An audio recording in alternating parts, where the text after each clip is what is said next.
Welcome back to Speak More Fluently. Ever have that feeling you're just missing something when someone's talking in English? Like you hear the words, but not the whole picture. Oh, absolutely. It happens all the time. Well, today we're doing a deep dive into active listening. We're talking about how to really, truly understand what English speakers mean, getting past just the words on the surface. Yeah, looking at the nuances, the unspoken stuff. Exactly. And stick with us because, honestly, getting a handle on these skills, it'll sharpen your English comprehension for sure, but it also unlocks, deeper connections, less misunderstanding. Definitely helps in pretty much every conversation, personal or professional. Totally. And we're going to give you some really practical techniques you can start using, like, right away. It's quite amazing, isn't it? We put so much energy into figuring out what we want to say Right. that we sometimes forget just how much information is coming at us when someone else speaks. And it's way more than just vocab and grammar. Okay, so where do we even begin? Tuning into all that extra info sounds, well, a bit much. Well, it actually starts even before, the first word. It's really about your own mental state first. Oh, okay. Like being ready before the conversation even kicks off. Exactly. Think about times you've been, physically there in a conversation, but your mind's a million miles away. Planning dinner, maybe? Or running through your to-do list? Yeah. Guilty as charged. My brain loves to multitask, even when it shouldn't. Right. And that internal chatter, it's like static, a huge barrier to really hearing what's being said.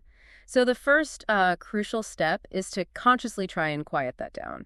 Make an effort to just be present. Be present and set an intention, Tell yourself, my main goal right now is to understand this person. So it's like carving out a dedicated mental space just for this chat. Precisely. And when you go into it with that mindset, curious, open time, you're suddenly way more receptive, not just to the words, but all those subtle cues. The nonverbal stuff. Yeah, exactly. The cues that add layers and layers of meaning. And believe me, those cues can tell you a lot. Like noticing someone's body language doesn't quite match what they're saying. Maybe they say they're fine, but they're avoiding eye contact or fidgeting. Exactly. And, the words themselves, they're actually a tiny part of it. Some studies suggest it could be as little as, maybe 7% of the whole message? Wow, only 7%. That's wild. It is. The rest. It's conveyed through how we say things, the tone of voice, the pitch, the speed, where the pauses land. Like a tremor in someone's voice showing nerves. Or that slight upward inflection that might mean they're unsure or asking a question, even if the sentence isn't phrased like one.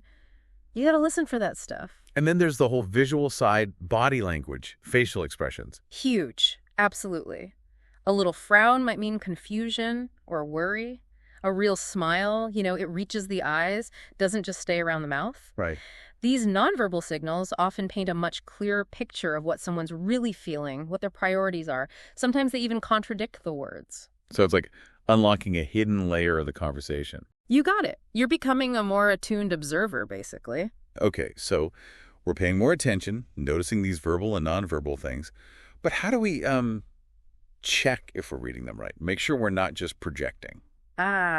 That's where a great technique called reflective listening comes in. And it's not just about, parroting back their words. Okay, not just repeating. What then? It's about summarizing the meaning you've picked up on, the underlying message, the emotions you sense. Can you give us an example, like a practical one? Sure. So imagine someone tells you, this new software is incredibly complex and I'm just feeling totally lost trying to figure it out. Okay. A reflective listening response wouldn't be, so you said the software is complex and you feel lost. It might be something more like, wow, it sounds like you're feeling pretty overwhelmed by the steep learning curve with this new system. I see. So you're reflecting the feeling overwhelmed at the implied difficulty, the learning curve. Exactly. It shows you've heard more than just the surface words. You've grasped the emotional weight behind them. And that probably makes the other person feel understood. Totally. It validates their feelings, and Yeah. often it encourages them to say more, maybe pinpoint what exactly is so overwhelming. Plus, it gives them a chance to correct you if you misunderstood. Well, not overwhelmed exactly, more just frustrated that. That makes so much sense. It's like saying, I think I get where you're coming from, without putting words in their mouth. Okay, so how do we then encourage them to share even more, get those richer details? That's where you bring in the power of open-ended questions. Think of them as little invitations for the speaker to expand. Right, as opposed to closed questions, the ones that just get a yes or a no. Those Well, can kind of kill the conversation sometimes. they really can. They limit the information flow. Open-ended questions, though, they usually start with words like how, what, why, sometimes tell me about. So instead of asking, is the project going okay, which just invites a yep or nope. You could ask, what are some of the biggest challenges you're facing with the project right now? Ah, okay. Ah. That definitely requires a more detailed answer. Exactly. The first one gets you almost nothing. The second one prompts them to talk about specific difficulties. Or asking, how did that situation make you feel, is way more insightful than just, did you handle it okay? Yeah, it opens the door to much deeper understanding, much more context. Precisely. You unlock richer information. Okay, this is super helpful for understanding things in the moment. Mm-hmm. But what about remembering it all? Especially the important bits. My memory isn't always the best. Yeah, that's where maybe taking some notes can be really useful. Notes. Like during the conversation. Yeah, but it doesn't have to be like writing an essay. Just jotting down keywords, maybe important dates, or any action items that come up. It actually helps you focus during the chat, too. I sometimes worry that looks like I'm not paying attention, you know? Yeah. Like I'm distracted by my notebook. Yeah, I get that. But the key is to be discreet, quick about it, just brief notes. And actually, it can signal the opposite. It shows the speaker you think what they're saying is important enough to write down. You can even use little symbols, like a star for a key point or an arrow for a next step. Then, just glancing back at those notes later really helps cement the information. Good tip. Okay, so we're listening actively, maybe taking a few key notes. Yeah. How do we double check that we've really got the message right before the conversation moves on or ends? That's where summarizing and clarifying come in. Find natural pauses in the conversation. Right. And just offer a quick summary of what you've understood so far. Something like, okay, so just to check I'm following, it sounds like the main issue is X, and we decided the next step is Y. And then you ask if you got it right. Yes, that's the crucial part. Invite them to correct you. Ask, did I capture that correctly? Or is there anything important I missed? Or anything else you'd add to that? That little step seems so simple, but so powerful for avoiding crossed wires. It really is. It shows you're genuinely committed to getting it right. And it gives them that perfect chance to fix any misunderstanding or add something vital you might have overlooked. It makes it feel much more collaborative. Now, something you mentioned earlier feels a bit counterintuitive, maybe. The idea of pausing before responding. Why is that pause so important for active listening? It's so easy, isn't it, to start mentally crafting your reply while the other person is still mid-sentence. Oh yeah, constantly. Planning my brilliant response. We all do it. But true active listening means you need to let their whole message land, fully process it before you even think about your own reply. That little gap, that pause between them finishing and you starting, it's incredibly valuable. It gives your brain that split second to actually digest what was said, not just react to the first part. Precisely. It stops you from jumping to conclusions or interrupting or responding to something they hadn't even finished explaining. And if you need a bit longer, it's totally okay to say something like, that's a really interesting point. Let me just think about that for a second. Buying yourself a moment. Yeah, it shows respect, it shows you're considering their words seriously, and it means your response is more likely to be thoughtful and relevant, not just rushed. Okay, that makes sense. We've been focusing a lot on the kind of one-on-one interaction. What about cultural differences? Communication isn't the same everywhere, right? Oh, absolutely not. Cultural awareness is huge for effective listening. How meaning is conveyed, how things are interpreted. It can vary massively across cultures. Like eye contact, for example. In some places, direct eye contact means you're engaged, you're listening. In others, it might feel aggressive or disrespectful. Exactly that. Or think about levels of directness, how comfortable people are with silence, what gestures mean. It all varies. So especially when you're talking with people from different backgrounds, maybe non-native English speakers, just being mindful of these potential differences is key. Helps avoid accidental misinterpretations. Definitely. Just knowing that norms can differ primes you to be a bit more careful, maybe ask more clarifying questions if you're unsure. Learning a bit about common communication styles in other cultures can be super helpful. So being aware there might be different rules or styles at play. Now, we talked about understanding the message, but what about connecting emotionally? How important is that? It's fundamental, really. Active listening isn't just about processing information like a computer. It's also about connecting with the speaker's emotions. Showing empathy. Showing empathy, showing genuine interest, using your tone of voice, maybe short verbal cues. It makes a huge difference in the quality of the connection. Little things like, oh, wow, or I see, or that must have been tough. Exactly. Those kinds of things, those little acknowledgments, along with just generally being attentive, they signal that you're not just hearing the words, you're actually engaging with their feelings, their experience. And that builds trust, probably makes them feel safer sharing more. Absolutely. It encourages much more open, authentic communication. This is all great advice for when we're actually in a conversation. But what about practicing listening skills outside of that, when we're on our own? Yeah, good question. You can definitely work on this solo. Using varied audio materials is a fantastic way to do it. Think podcasts. Like this one. Exactly. Or interviews, audiobooks, talks, lots of options. And how should we approach listening to those? Just hit play? Well, you can start by picking stuff that's maybe at your level or just a little bit challenging. First listen, just try to get the main gist, the overall point. Okay, big picture first. Then maybe go back, re-listen to specific bits. Focus on details, maybe new words or phrases you didn't catch, or parts where the speaker's speed or accent made it tricky. Breaking it down, I've also heard about something called shadowing. What's that about? Shadowing.